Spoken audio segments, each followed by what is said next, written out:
Shalom, selamat pagi, selamat bertemu kembali dalam program kita membaca Alkitab setiap hari. Pagi hari ini kita masuk dalam episode 13 Juni. Saya terus mengajak kita Bapak dan Ibu, kita ikuti terus pembacaan Alkitab kita.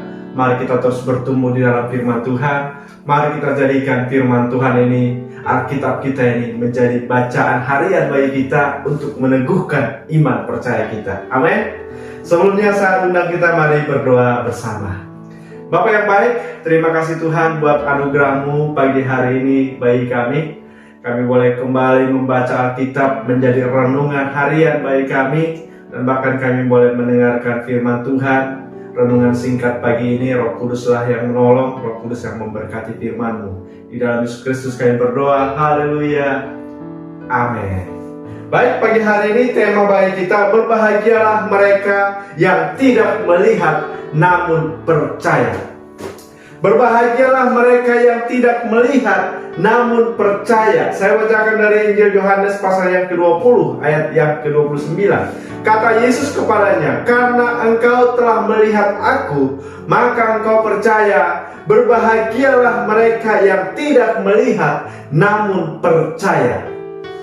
Bapak Ibu yang dikasihi Tuhan, setelah Yesus bangkit dari kubur, Yesus menampakkan diri kepada murid-muridnya.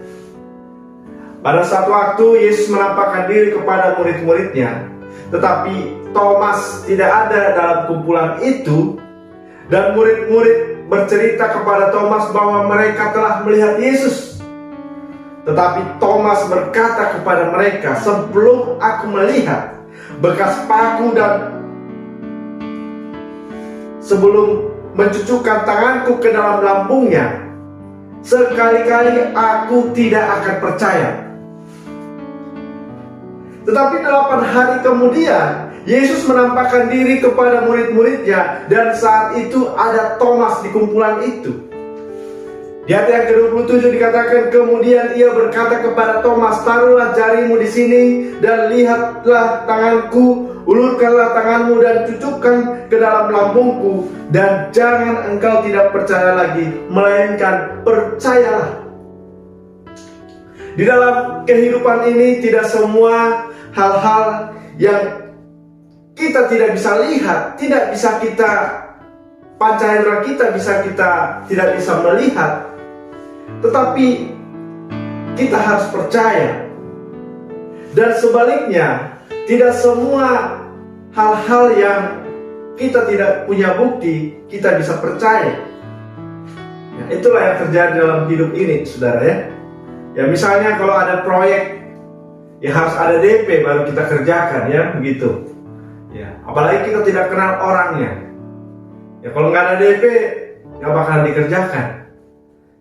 Kalau seorang dokter, dia akan mengajukan beberapa pertanyaan kepada pasiennya, kemudian dia akan membuat resep obat. Ya karena nggak mungkin sakit langsung didiagnosa kan gitu, saudara. Ya, seorang bos perusahaan pun tidak akan mungkin percaya kepada seseorang, sekalipun satu gereja, kalau dia tidak melihat bagaimana cara kerjanya, bagaimana dia bekerja, langsung mempercayakan pekerjaan yang besar, tidak akan mungkin. Bahkan seorang penyidik juga ya harus melihat bukti-bukti yang akurat, baru bisa menentukan seseorang sebagai tersangka. Tetapi bagaimana dengan kita beriman? Haruskah ada bukti? Haruskah kita harus melihat, merasa? Seperti Thomas di sini, sekali-kali aku tidak percaya kalau aku tidak melihat lubang yang ada di tangannya.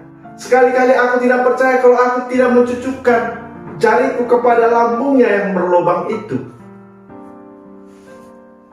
Tetapi puji Tuhan, Tuhan memberikan kesempatan kepada Thomas untuk dia boleh melihat tangan Yesus yang berlubang itu, lambungnya yang berlubang itu.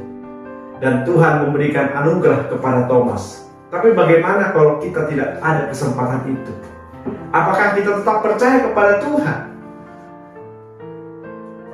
Tetapi Yesus mengingatkan kita di dalam ayat ini, renungan kita pagi hari ini. Berbahagialah mereka yang tidak melihat namun percaya. Tetapi kalau kita melihat juga bagaimana Thomas ini tidak mudah percaya? Kenapa Thomas ini tidak mudah percaya akan keberadaan Yesus, bahwa Yesus telah bangkit dari kubur? Yang pertama, karena Thomas ini memang masih larut dalam kekecewaan. Thomas tidak pernah menyangka bahwa Yesus akan mati dengan tragis seperti itu. Dia tidak pernah membayangkan bagaimana Yesus itu akan mati di usianya yang masih muda. Karena semua murid-murid yang lain pun berharap bahwa Yesus itu akan menjadi raja, bahwa Yesus akan menjadi pemimpin besar. Tetapi yang mereka lihat, Yesus mati di kayu salib. Thomas masih larut dalam kekecewaan itu.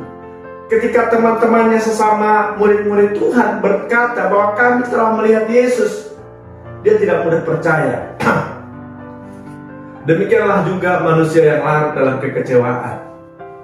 Makanya saudaraku, kalau kita sudah kecewa terhadap seseorang, kita tidak akan mudah percaya. Kita tidak akan mudah percaya. Ya, mungkin hal yang manusiawi, saudara.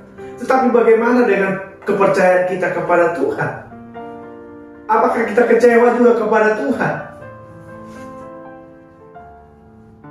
Yang kedua, saudara, Thomas ini tidak berpegang pada firman Tuhan.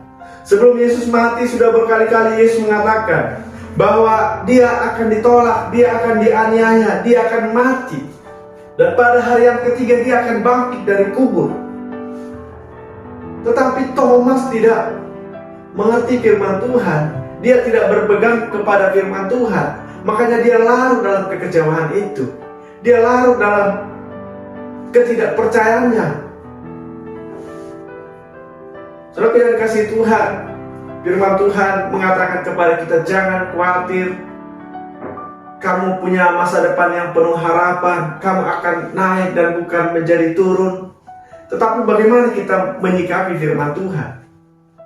Apakah kita harus melihat dulu kita berhasil baru kita percaya? Tetapi Thomas di sini, saudaraku, dia lupa akan firman Tuhan, lupa akan pernyataan-pernyataan Tuhan. Berbahagialah kita yang percaya kepada firman Tuhan. Berbahagialah kita yang berpegang kepada firman Tuhan, walaupun hal itu belum terjadi. Tapi biarlah itu seolah-olah sudah terjadi dalam hidup kita. Amin. Itulah iman. Berbahagialah orang yang beriman. Berbahagialah orang yang tidak melihat namun percaya. Berbahagialah kita yang percaya bahwa masa depan kita penuh harapan, walaupun hari ini kita sedang menderita. Amin. Saudara yang dikasihi Tuhan, jangan kita seperti Thomas ini, saudara. Dia tidak berpegang kepada firman Tuhan. Dia tidak berpegang kepada perkataan-perkataan Tuhan. Tetapi ketika Yesus sudah menyatakan hal itu kepadanya, maka Yesus katakan kepadanya, jangan engkau tidak percaya lagi, melainkan percayalah. Dia percaya setelah dia melihat, setelah dia mencucukkan tangannya, setelah dia merasakan. Tetapi berbahagialah kita yang tidak melihat, tetapi kita percaya kepada Tuhan. Thomas ini fokus kepada panca inderanya. Ini yang ketiga, saudara. Thomas fokus kepada panca inderanya. Kalau aku tidak melihat, kalau aku tidak mencucukkan tanganku, sekali-kali aku tidak percaya. Jangan sampai Tuhan sendiri yang berbicara, saudara, kepada kita, baru kita percaya akan perkataan Tuhan, percaya kepada firman Tuhan. Amin. Jangan kita harus terjadi dulu hal-hal spektakuler, ya. Terjadi dulu mujizat baru kita percaya keberadaan Tuhan. Harus pulih dulu ekonomi saya baru percaya bahwa Tuhan memberkati saya. Tapi berbahagialah orang yang percaya, sekalipun mereka belum merasakan, sekalipun mereka tidak melihat, sekalipun mereka tidak meraba. Dan inilah yang diajarkan Tuhan kepada kita orang-orang percaya. Mari kita percaya, mari kita berpegang kepada firman Tuhan, mari kita percaya sekalipun belum terjadi. Amin. Ya. Kita percaya kedatangan Tuhan yang kedua kali, walaupun kita belum melihat. Tapi firman Tuhan yang berkata demikian, kita percaya, kita pegang firman Tuhan. dan kita orang yang berbahagia. Amin. Demikian renungan kita pagi hari ini. Tuhan memberkati kita. Kita berdoa. Bapak yang baik, terima kasih buat renungan pagi hari ini. Biar kami percaya sekalipun kami tidak melihat, dan biarlah kami menjadi orang-orang yang berbahagia di dalam kepercayaan kami. Di dalam Yesus Kristus kami berdoa. Haleluya. Amin. Selamat pagi, selamat beraktivitas. Tuhan memberkati kita. Shalom.